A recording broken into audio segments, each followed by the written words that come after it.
Assalamualaikum warahmatullahi wabarakatuh. Bagaimana kabarnya anak-anak kelas 6? Semoga tetap sehat dan semangat belajar dari rumah. Bertemu kembali dengan Bu Agus Wiji Utami pada pembelajaran kelas 6. Pada kesempatan ini kita akan belajar tema 3, tokoh dan penemuan, subtema 3, ayo menjadi penemu, pembelajaran ketiga.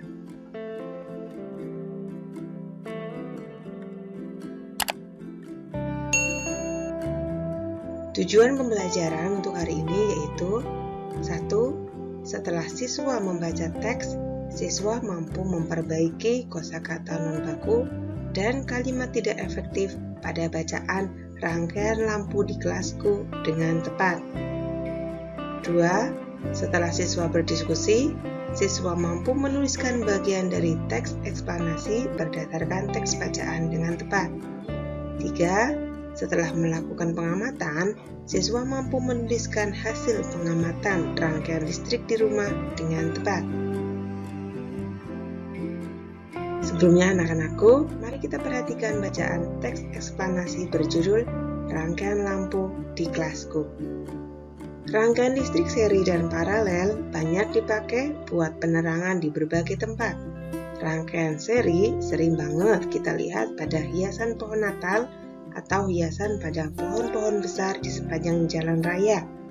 Pada dasarnya, dalam kehidupan sehari-hari, terutama di rumah, rangkaian listrik yang mengakomodir arus energi buat penerangan adalah merupakan gabungan dari rangkaian listrik seri dan paralel. Rangkaian ini dikenal dengan nama rangkaian listrik campuran. Dengan demikian, kedua jenis rangkaian ini akan saling melengkapi satu sama lainnya.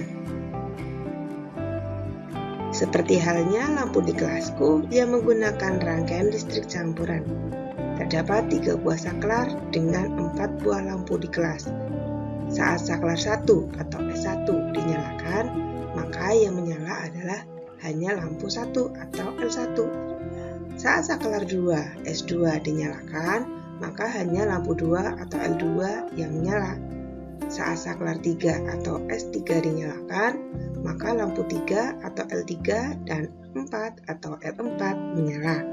Dengan kondisi tersebut, maka rangkaian seri pada lampu di kelas adalah L3 dan L4, sedangkan rangkaian paralel adalah L1, L2, dan L3, L4.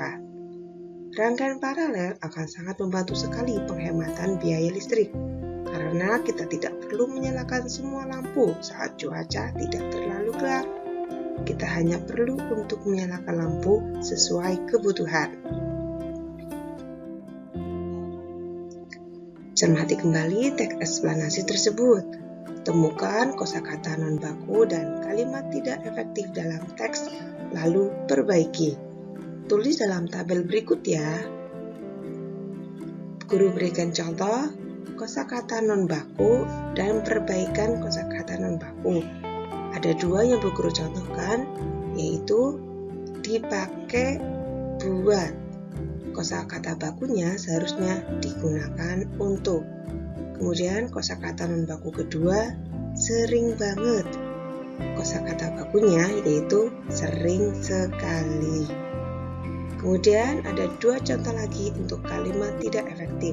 Contoh pertama, saat saklar 1 S1 dinyalakan, maka yang menyala adalah hanya lampu 1 atau L1. Kalimat tersebut bisa diperbaiki.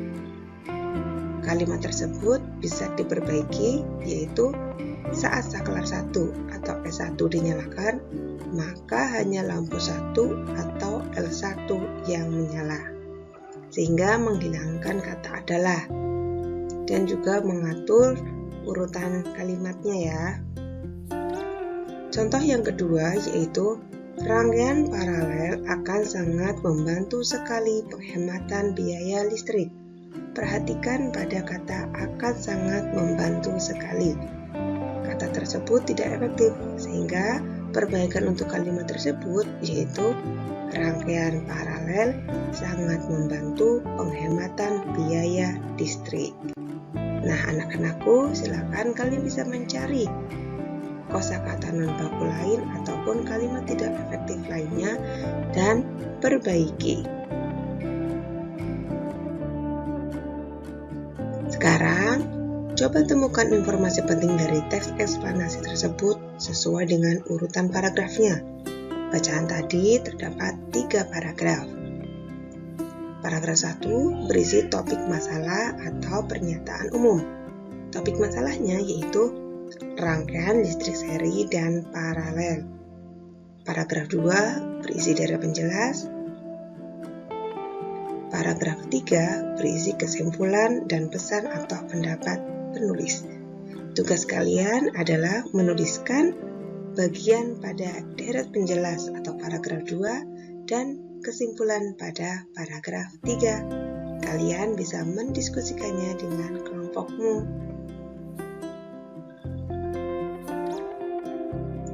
Nah, sekarang kamu akan belajar untuk menjadi seorang penemu cilik. Ayo mengamati.